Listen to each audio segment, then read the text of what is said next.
Свою малышку Екатерина Щепина называет настоящим рождественским чудом. Девочка родилась 7 января, хотя ее появление ждали еще с новогодней ночи. Сегодня их готовят к выписке. Дома в Визинге новую сельчанку Вику ждут папа и 9-летний брат.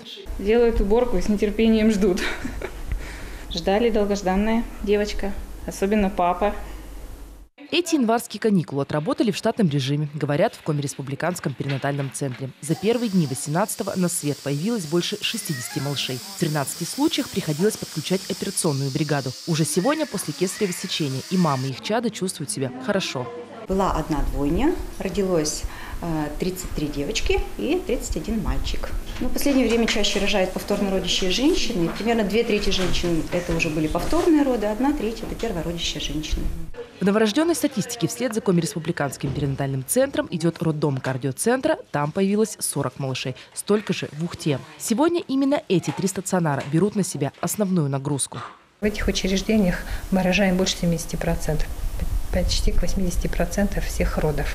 Это нам приносит положительные результаты, то есть достаточно низкий показатель младенческой смертности.